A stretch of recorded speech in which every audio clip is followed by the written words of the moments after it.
నమస్తే, నేను Chandu. Welcome to prime health.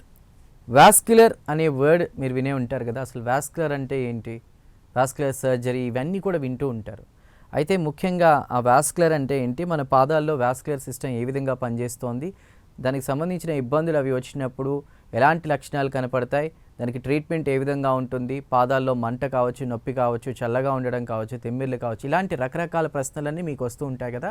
So right, ఇక ఆలస్యం చేయకుండా మనకి ప్రస్తుతం అందుబాటులో ఉన్నారు యశోద హాస్పిటల్స్ నుంచి, హైటెక్ సిటీ నుండి డాక్టర్ ఎస్ శ్రీకాంత్ రాజు గారు. వారు ఎంబీబీఎస్ ఎంఎస్ జనరల్ సర్జన్, అదేవిధంగా డిఎన్బి వాస్క్యులర్ సర్జన్, అదేవిధంగా సీనియర్ కన్సల్టెంట్ వాస్క్యులర్ ఎండోవాస్క్యులర్ సర్జన్గా కూడా ఉన్నారు. ముఖ్యంగా ఫుడ్ కేర్ స్పెషలిస్ట్గా ఉన్నారు. వారితో మాట్లాడే ప్రయత్నం చేద్దాం. అలానే మీకు ఇప్పుడు నేను చెప్పినటువంటి వాస్క్యులర్కి సంబంధించినటువంటి ఎలాంటి సమస్యలు ఉన్నా కూడా స్క్రీన్పై ఉన్నటువంటి నెంబర్స్కి కాల్ చేయండి. మీ సమస్యల్ని డాక్టర్ గారితో నేరుగా మాట్లాడి తెలుసుకోవచ్చు, వాటి పరిష్కార మార్గాలు. సో ఆలస్యం చేయకండి. సో డాక్టర్ గారు ఉన్నారు, వారితో మాట్లాడదాం. శ్రీకాంత్ గారు నమస్కారం. నమస్కారం అండి. అసలు ఈ వాస్క్యులర్ అంటూ ఉంటారు, వాస్క్యులర్ సర్జరీ అంటూ ఉంటారు. ఆ వాస్క్యులర్ అంటే ఏంటండి? అంటే ఒకప్పుడు ఈ వాస్కులర్ సర్జరీ అనేది కార్డియోథొరాసిక్ వాస్కులర్ సర్జరీ అని కంప్లీట్ గా ఉండేదండి. సిటీబిఎస్ అనే వాళ్ళము. అయితే లాస్ట్ 15-20 ఇయర్స్ లో ఇండియాలో ఏమైపోయిందంటే వాస్కులర్ సర్జరీ ఇంపార్టెన్స్ బాగా పెరగడం వల్ల అది ఇప్పుడు సపరేట్ ఒక బ్రాంచ్ గా మారి అది ఇప్పుడు ప్రాస్పర్ అవుతూ ఉంది. ఈ వాస్కులర్ సర్జరీ అంటే ఏంటి అని అంటే, వాస్కులర్ సర్జరీ అనేది రక్తనాళాలకు సంబంధించిన డాక్టర్ అన్నమాట మేము. ఇప్పుడు మీరు న్యూరాలజీకి వెళ్ళారనుకోండి, నరాల స్పెషలిస్టులు, అందులో న్యూరో ఫిజిషియన్ అని ఉంటుంది, న్యూరో సర్జన్ అని ఉంటుంది. అదే హార్ట్ పరంగా తీసుకుంటే కార్డియాక్ సర్జన్ అని ఉంటుంది, కార్డియాలజిస్ట్ అని ఉంటుంది. అంటే ఇక్కడ ఫిజిషియన్ చేసే పనులు, అంటే మందులు రాసే డాక్టర్ చేసే పనులు మందులు రాసే డాక్టర్ చేస్తున్నారు, సర్జన్ చేసే పనులు సర్జన్ చేస్తున్నారు. కానీ వాస్కులర్ అనే ఈ ఫీల్డ్ కి వచ్చేసరికి మేము రెండు చేస్తాం. అంటే we're a physicians and at the same time surgeons అన్నమాట. అంటే ఈ రెండు రకాల ఇబ్బందులను అడ్రస్ చేసే వ్యక్తులనే వాస్కులర్ సర్జన్స్ అంటారు. అంటే ప్రాపర్ హార్ట్ బ్రెయిన్ తప్ప మిగతా రక్తనాళాలు ఏవైతే మంచి రక్తాన్ని గాని చెడు రక్తాన్ని గాని ఆ యొక్క అవయవానికి తీసుకుని వచ్చే ఈ రక్తనాళాలు ఏవైతే ఉంటాయో, ఈ రక్తనాళాలకు సంబంధించిన మెడిసిన్స్ ద్వారా ట్రీట్మెంట్ చేయడం కానీ, దానికి మనం ఆపరేషన్ ద్వారా శస్త్రచికిత్స ద్వారా వారికి మనం దాన్ని నయం చేయడం కానీ, ఈ రెండు రకాలు చేయగలిగిన వ్యక్తులమే మేము అన్నమాట vascular surgeons. Okay okay. So doctor గారు, ఈ రోజుల్లో అంటే మనకి చెప్తూ ఉంటారు కొంతమంది పెద్దలు కావచ్చు, డాక్టర్లు చెప్తూ ఉంటారు, మన బాడీకి సంబంధించిన ఆర్గాన్స్ అంతా, సిస్టమ్ అంతా కూడా చేతుల్లో కాళ్ళల్లో ఉంటుంది, వాటిని చాలా జాగ్రత్తగా చూసుకోవాలని. వాటి ప్రాధాన్యత గురించి చెప్తారా? అంటే యూజువల్ గా ఏంటంటే, మనం చాలా మందిని మొహానికి ఇచ్చినంత ఇంపార్టెన్స్ మనం శరీరంలో ఏ భాగానికి కూడా పెద్దగా ఇవ్వం. చేతులకు కాళ్ళకు వచ్చేసరికి ఏమైపోతుందంటే, వీటికి వచ్చే ఇబ్బందులను మనం చాలా నెగ్లెక్ట్ అనేది చేస్తాం. అందులోనూ కాళ్ళ కంటే అసలు పట్టించుకోం. ఈవెన్ వేసుకునే చెప్పులు కూడా అంటే మంచి వేద్దాం అని కూడా చాలా సార్లు ఆలోచించాం మనం. ఎందుకు అంటే అవి వాటికి వచ్చే సిమ్టమ్స్ కానీ, అవి కానీ, వాటికి వచ్చే ఇబ్బందులు కానీ, మనం లేట్ గా దాని గురించి రియాక్ట్ కావడం వల్లనే చాలా ఎక్కువ శాతం ఇబ్బందులు వస్తుంటాయి. ఇప్పుడు ఫర్ ఎగ్జాంపుల్ ఒక హార్ట్ అటాక్ వచ్చింది అనుకోండి, గుండె సంబంధమైన ఇబ్బంది కాబట్టి ఇమీడియట్ గా ప్రమాదకరంగా మారుతుందని మనకు తెలుసు కాబట్టి, ఒక చిన్న దాన్ని వచ్చినా కానీ ఇమీడియట్ గా హాస్పిటల్కి వెళ్ళి చూపించుకుందాం అనుకుంటాం. కానీ అదే ఒక డయాబెటిక్ ఫుట్ లో ఒక పేషెంట్ కాలికి పుండు అయితే ఆ ఏముందిలే అని చెప్పి చాలా సార్లు వదిలేసి, అది వేలు పోయే ప్రమాదము, పాదం పోయే ప్రమాదము, కాలుకి ప్రమాదకరమైన స్థితికి వెళ్ళడము, లేదా ప్రాణాంతకంగా మారేంత వరకు వెయిట్ చేస్తుంటారు. ఎందుకు? అది ఇమీడియట్ గా వాళ్ళకు ప్రాణాంతకంగా మారదు కాబట్టి, ఆ టైం అనేది భగవంతుడు ఇస్తాడు కాబట్టి, ఆ టైంలో రియాక్ట్ కాకుండా వ్యక్తులకే అది ఎక్కువ ఇబ్బంది అవుతుంది. కానీ ఎవరైతే కరెక్ట్ టైంలో రియాక్ట్ అయ్యి దానికి సంబంధించిన వైద్యాన్ని త్వరితగతిని ఎవరైతే తీసుకుంటారో వాళ్ళకి అంత ఇబ్బంది యూజువల్ గా జరగదు. రైట్. అదేవిధంగా ఇది మన పాదాల్లో వాస్కులర్ సిస్టమ్ అనేది ఏ విధంగా పనిచేస్తుంది డాక్టర్ గారు? అంటే మన పాదంలో వాస్కులర్ సిస్టమ్ ప్రకారం కరెక్ట్ గా చెప్పాలి అంటే, కాళ్ళకు వెళ్లే రక్తనాళాలు రెండు రకాలు ఉంటాయి, సిరలు, ధమనులు అని. ధమనులు ఏం చేస్తాయి, మన గుండె నుంచి కాళ్ళకు మంచి రక్తాన్ని తీసుకొని వెళ్ళి అక్కడ ఇచ్చేస్తాయి. ఇచ్చిన తర్వాత కాళ్ళలోకి వెళ్ళిన తర్వాత పాదం దగ్గరికి, మన వేళ్ల దగ్గరికి మంచి రక్తం వెళ్ళిన తర్వాత అక్కడి నుంచి మళ్ళీ ఏదైతే చెడు రక్తం ఫామ్ అవుతుందో అది మళ్ళీ సిరల ద్వారా మళ్ళీ గుండె వైపు వస్తుంది. ఈ గుండె వైపు వచ్చే సిరల్లో కూడా లోతుగా ఉండే సిరలు, చర్మం కింద ఉండే సిరలు ఉంటాయి. లోతుగా ఉండే సిరల్లో ఇబ్బంది వస్తే మనం దాన్ని ఏమంటాం, అక్కడ ఏమైనా క్లాట్ ఫార్మేషన్ లాంటిది కానీ, రక్తం గడ్డగట్టుకోవడం కానీ జరిగితే దాన్ని డీప్ వెయిన్ థ్రాంబోసిస్ అంటాం. అదే చర్మం కిందనే ఉండే సిరల్లో సమస్య వస్తే దాన్ని మనం వారికోస్ వెయిన్స్ అంటాం. అది కామన్ గా మీరందరూ వినే ఉండొచ్చు. యూజువల్ గా మన గుండె ఏదైతే మన ఛాతిలో ఉంటుందో అది మన హోల్ బాడీకి మంచి రక్తాన్ని ఏ విధంగా అయితే పంప్ చేసి రక్తాన్ని పంపిస్తుందో, కాళ్ళ నుంచి గుండె వైపు మళ్ళీ రక్తం ఎలా వెళ్తుంది? అగేన్స్ట్ గ్రావిటీ వెళ్ళాలి కదా, అంటే గురుత్వాకర్షణ శక్తికి అగేన్స్ట్ గా రక్తం అనేది కాళ్ళ నుంచి గుండె వైపు వెళ్ళాలి. ఈ వెళ్ళే క్రమంలో మన మన పిక్క కండరాలు ఏవైతే ఉంటాయో దాన్ని మనం పెరిఫెరల్ హార్ట్ అంటాం. అంటే మన కాల్లో ఉన్న రెండో హార్ట్ గా దాన్ని కన్సిడర్ చేస్తాం అనమాట. ఎందుకు? మనం నడిచేటప్పుడు పరిగెత్తేటప్పుడు పిక్క కండరాలు గట్టిగా ఇట్లా స్క్వీజ్ కావడం వల్ల కింది నుంచి రక్తం పైకి పంప్ అయి హార్ట్ వైపు వెళ్తుంది. అందుకే పిక్క కండరాలు చాలా స్ట్రాంగ్ గా ఉండాలి, చాలా దృఢంగా ఉండాలి అనేది మనం చెప్తూ ఉంటాం. అందుకే ఈ వాకింగ్ కానీ రన్నింగ్ కానీ చేయమంటూ ఉంటారు డాక్టర్స్. అవునండి. దానివల్ల ఏమైపోతుందంటే సర్క్యులేషన్ బెటర్ కావడం వల్ల వాళ్ళకు ఈ డీప్ వెయిన్ థ్రాంబోసిస్ కానీ వారికోజ్ వెయిన్స్ రిలేటెడ్ ఇష్యూస్ కానీ రావు. అదే ఒకవేళ ధమనుల్లో అంటే కాళ్ళలోకి వచ్చే ధమనుల్లో ఒకవేళ బ్లాకేజెస్ ఉంటే, ఎలాగైతే మనకు హార్ట్ లో ఇబ్బంది ఉంటుందో, హార్ట్ లో ఎలాగైతే మనకు బ్లాకేజెస్ ఏర్పడి కొవ్వు పదార్థాలు చేరి ఏదైతే రక్త సరఫరా కాకుండా చేసి ఏదైతే హార్ట్ కు మనం కొర్రరీ ఆర్టరీ డిసీజ్ అంటామో దాన్ని సిఏడి అంటాం. అదే విధంగా ఒకవేళ కాళ్ళలో వస్తే దాన్ని పెరిఫెరల్ ఆర్టీరియల్ డిసీజ్ అంటాం. అంటే పిఏడి, ప్యాడ్ అని మనం వాడుక భాషలో మాట్లాడతాం.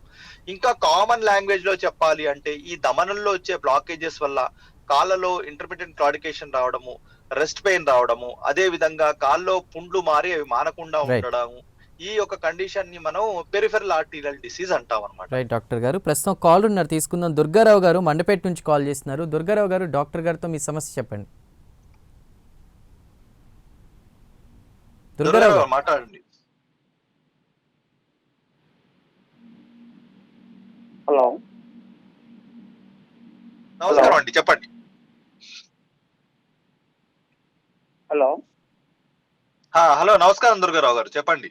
నమస్తే సార్. నమస్తే సార్. మంటలు వస్తున్నాయి సార్. ఎప్పటి నుంచి, ఎన్ని రోజుల నుంచి వస్తున్నాయండి మంటలు అవి? హలో హలో సార్, మంటలు ఎన్ని రోజుల నుంచి వస్తున్నాయి దుర్గారావు గారు మీకు? నాకు అరికాళ్ళు మంటలు సార్. మీకు స్మోకింగ్ అలవాటు కానీ, బీడీ చుట్టా సిగరెట్ తాగే అలవాటు కానీ, షుగర్ వ్యాధి కానీ ఉన్నాయా? షుగర్ ఉంది సార్. షుగర్ ఉంది సార్. 5 సంవత్సరాల నుంచి మంటలు సార్. షుగర్ కంట్రోల్లో ఉంటుందా, ఉండట్లేదా? ఏమండి? షుగర్ కంట్రోల్లో ఉంటుందా లేదా అని అడుగుతున్నానండి. షుగర్ ఉంది సార్. షుగర్ కంట్రోల్లో ఉంటుందా లేదా? ఒక్క నిమిషం అండి డాక్టర్ గారు, ఒక్క నిమిషం. దుర్గారావు గారు, మీరు డాక్టర్ గారితో మీ సమస్య చెప్పేటప్పుడు టీవీకి దూరంగా టీవీ వాల్యూమ్ తగ్గించి నేరుగా మాట్లాడండి. దుర్గారావు గారు, డాక్టర్ గారు అడుగుతున్నారు మీకు షుగర్. 300 ఉంటుందండి. అంటే డాక్టర్ గారు, షుగర్ అనేది అదే యాక్చువల్లీ ఏంటంటే అండి, ఈ షుగర్ పేషెంట్స్ కి పెరిఫెరల్ న్యూరోపతి అనే సమస్య ఉంటుంది. అంటే ఈ పేషెంట్స్ లో చిన్న చిన్న నరాలు ఏవైతే ఉంటాయో చేతుల్లో, పాదాల్లో యూజువల్ గా దెబ్బతింటాయి. అది నెంబర్ ఆఫ్ ఇయర్స్ షుగర్స్ తో వాళ్ళు గడుపుతున్న కొద్దీ ఆ నరాల బలహీనత ఇంకా ఎక్కువ అవుతుంది. అలా ఎక్కువ కావడం వల్ల ఏమైపోతుందంటే ఈ పేషెంట్స్ యొక్క కాళ్ళలో తిమ్మిర్లు, కాలు లాగడం, గుంజడము, కొంత మొద్దుబారినట్టు ఇలా అనిపిస్తుంది. వీళ్ళకి స్పర్శ జ్ఞానం తక్కువ అవుతుంది. అంటే స్పర్శ జ్ఞానంతో పాటు ప్రెషరు, వైబ్రేషన్, సెన్సేషన్స్ కూడా కాళ్ళలో క్రమంగా తగ్గుతుంది. ఒక్కసారి పాడైన ఈ నరాలు ఏవైతే ఉంటాయో అవి మళ్ళీ మంచిగా కావు.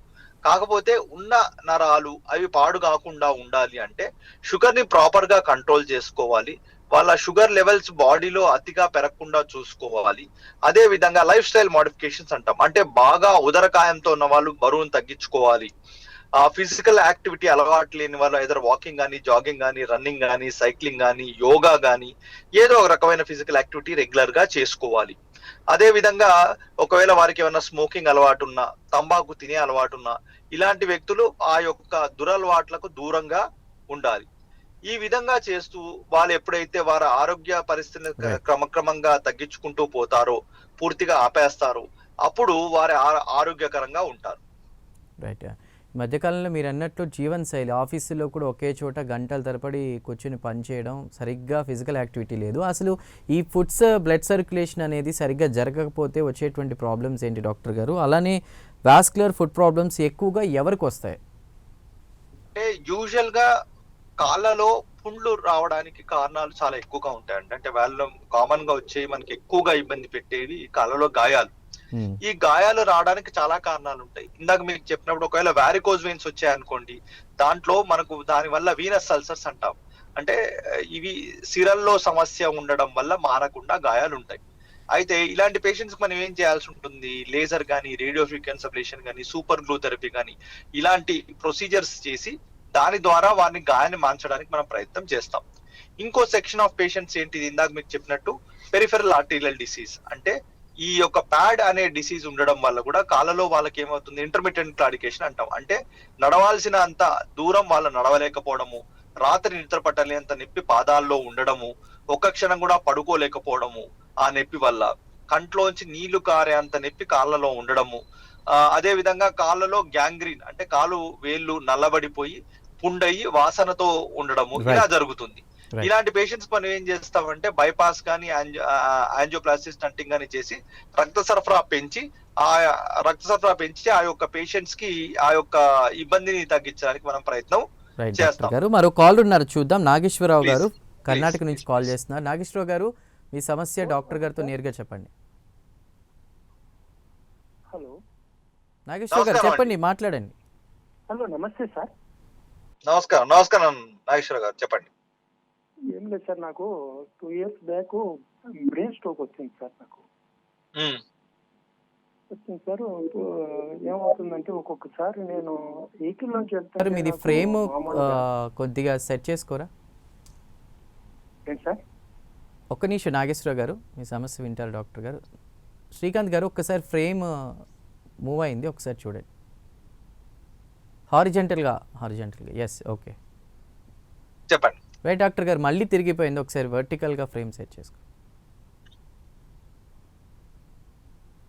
Right, okay. నాగేశ్వరరావు గారు చెప్పండి మీ సమస్య. ఏం లేదు సార్, బ్రెయిన్ స్ట్రోక్ వచ్చింది సార్. నాకు 2 years బ్యాక్ వచ్చింది సార్. నాకు వినపడుతుందా సార్? వినపడుతుంది నాగేశ్వర గారు. 2 ఏళ్ల క్రితం మీకు స్ట్రోక్ వచ్చింది అన్నారు. చేతులు కాళ్ళలో వీక్నెస్ గానీ అలాంటిది కానీ ఏమైనా ఉందా అండి ఇప్పుడు మీకు?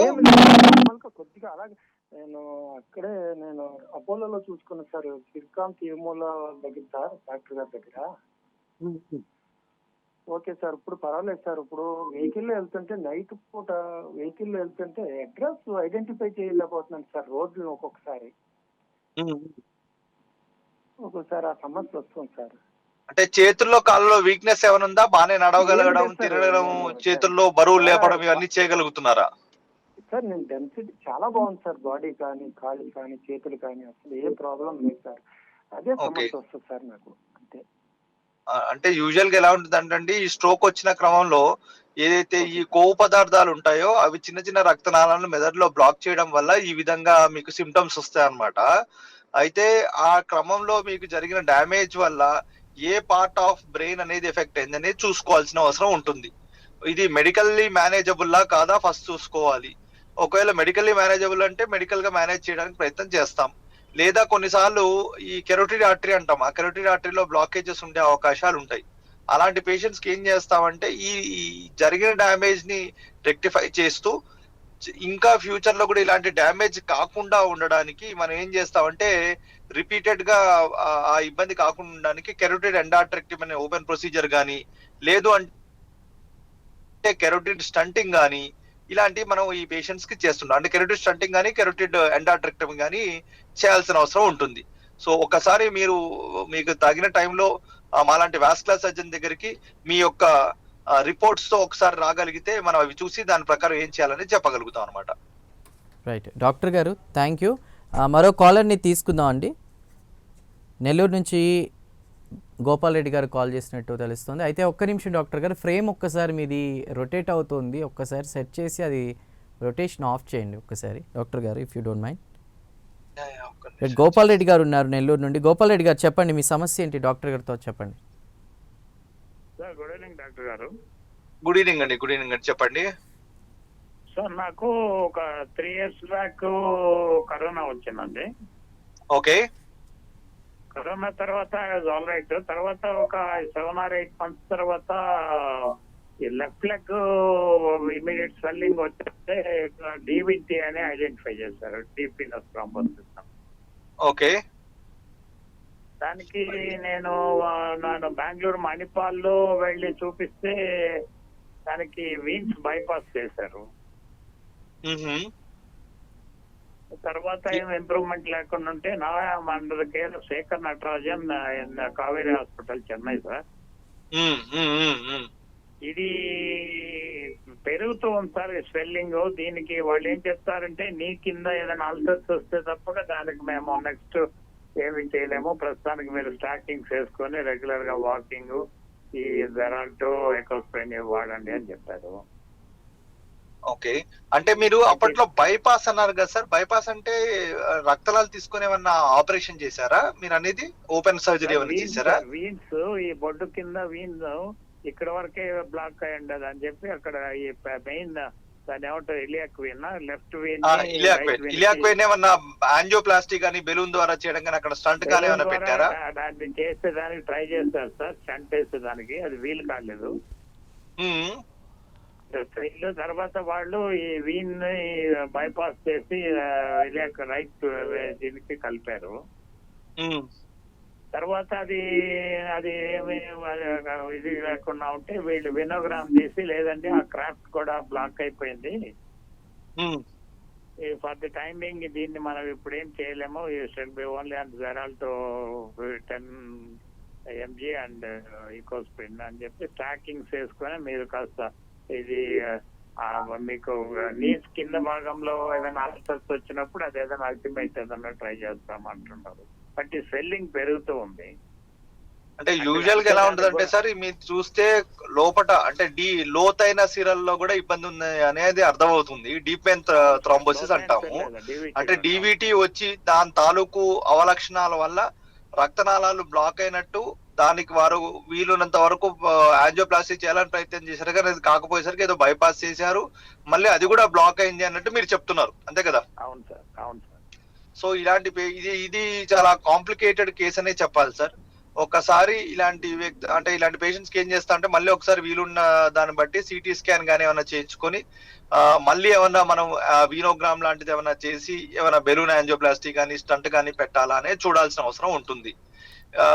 లేదు అంటేనేమో ఇక మనం ఈ జిరాల్టో వాడుతూ ఈ విధంగా మీరు ఎలా అయితే స్టాకింగ్స్ పెట్టుకొని మేనేజ్ చేస్తున్నా అలానే మేనేజ్ చేయాల్సి ఉంటుంది. రైట్ డాక్టర్ గారు, ఫైనల్గా ఈ ఫుట్కి సంబంధించినటువంటి వాస్కులర్ ప్రాబ్లం ఏదైతే ఉందో దీని లక్షణాలు ఎలా గుర్తించాలి? డయాబెటిక్ పేషెంట్స్కి సంబంధించి చాలా క్వశ్చన్స్ వస్తున్నాయి, వాళ్ళు ఎలాంటి జాగ్రత్తలు తీసుకోవాలి, జీవనశైలి ఆహారశైలి ఎలా ఉండాలి, ముఖ్యంగా ఒకవేళ గాయం నయం కాకపోతే అది వాస్కులర్ ప్రాబ్లం కింద ట్రీట్ చేయొచ్చా? అంటే యూజువల్ గా ఎలా ఉంటుందంటే అండి ఈ యొక్క ఫుడ్ ప్రాబ్లమ్స్ వచ్చే వ్యక్తులకు యూజువల్ గా ఈ మధ్య కాలంలో because of sedentary life style, అదే విధంగా వెయిట్ ఎక్కువగా ఉండడము, ఫిజికల్ యాక్టివిటీ అస్సలు లేకపోవడం వల్ల షుగర్ అనేది చాలా ఎర్లీగా వస్తుంది. 30-40 years కే చాలా మంది పేషెంట్స్ కి ఈ మధ్య కాలంలో షుగర్ వస్తుంది. కాబట్టి ప్రతి ఒక్క యంగ్స్టర్ వాళ్ళ ఎర్లీ ఏజ్ నుంచి కూడా వాళ్ళు రోజు కనీసం ఒక 7,000 నుంచి 8,000 అడుగులు మినిమం వేయడానికి ప్రయత్నం చేయాలి. మోర్ దెన్ 10,000 to 13,000 వేయగలిగితే ఒక యంగ్స్టర్ గా వాళ్ళకి లాంగ్ టర్మ్ లో చాలా ఎక్కువ బెనిఫిట్ ఉంటుంది.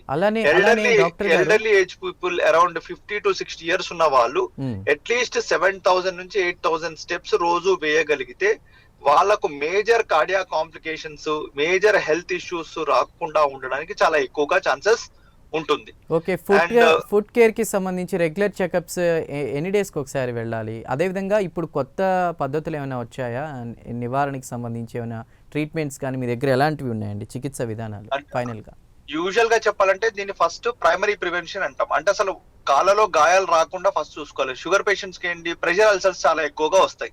ఇలాంటి పేషెంట్స్ రోజు నిద్ర లేవగానే మనం మొహాన్ని ఎలాగైతే అద్దంలో చూసుకుంటామో కూర్చున్న పొజిషన్ లో మన కాలు మీద కాలు వేసుకొని కూర్చొని ఒక అద్దాన్ని తీసుకొని పాదంలో ఏమన్నా కొత్త గాయాలు వచ్చాయా అనేది రెగ్యులర్ గా చెక్ చేసుకోవాలి. ఎందుకు ఎల్డర్లీ పేషెంట్స్ వంగలేరు కాబట్టి ఈ కాలు మీద కాలు వేసుకున్న పొజిషన్ లో కూర్చున్నప్పుడు ఏంటంటే పాదాన్ని వాళ్ళు ఎగ్జామిన్ చేసుకోవడం ఈజీగా ఉంటుంది అద్దం పెట్టుకుని. సో గాయం చిన్నది ఏమైనా నోటీస్ చేశారంటే ఇమీడియట్ గా అలాంటి వాస్కులర్ సర్జన్స్ దగ్గరకో పొడియాట్రిక్ సర్జన్స్ దగ్గరకో వెళ్ళడం వల్ల ఆ యొక్క గాయం చిన్నగా ఉన్నప్పుడు దాన్ని ఈజీగా మనం మార్చడం అనేది ఉంటుంది. స్నానం చేసి రాగానే పొడి బట్టతో కాళ్ళను తుడుచుకొని వేల సందులో ఎలాంటి నీళ్లు లేకుండా చూసుకోవాలి. వీలుంటే అక్కడ టాల్కమ్ పౌడర్, క్యాండిడ్ పౌడర్ అలాంటిది వేల సందులో పెట్టుకోవాలి. ఎప్పుడూ తేమ లేకుండా చూసుకోవాలి. మిగతా కాలు పాదాన్ని మనం మాయిశ్చరైజర్ ఐదర్ కొబ్బరి నూనె, పాండ్సో, వ్యాస్లినో, నివెనో పెట్టుకోవాలి.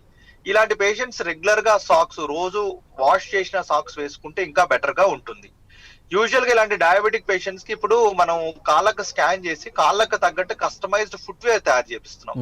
దానివల్ల ఏమైపోతుందంటే వాళ్ళ కాళ్ళలో గాయాలు రాకుండా ఉండడానికి, ఉన్న గాయం మారడానికి, కొత్త గాయాలు కాకుండా ఉండడానికి ఈ ఫుట్వేర్ అనేది ఉపయోగపడుతుంది. రైట్ రైట్ డాక్టర్ గారు, ఫైనల్ గా లేజర్ ట్రీట్మెంట్ లేదా యాంజియోప్లాస్టీ అనేవి ఎప్పుడు అవసరం అవుతాయి ఈ వాస్కులర్ ప్రాబ్లమ్స్ కి సంబంధించి? అంటే వారికోజ్ వెయిన్స్ ఉన్న వాళ్ళకి లేజర్ గానీ, రేడియో ఫ్రీక్వెన్సీ అబ్లేషన్ గానీ, సూపర్ గ్లూ థెరపీ గానీ చేస్తాము.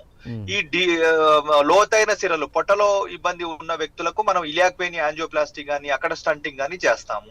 ఒకవేళ ధమనుల్లో ఇబ్బంది ఉంటే కాళ్ళలో, దానికి బైపాస్ కానీ లేదు అంటే అక్కడ కూడా యాంజియోప్లాస్టీ, స్టంటింగ్ గానీ అలాంటివి చేస్తాం అనమాట.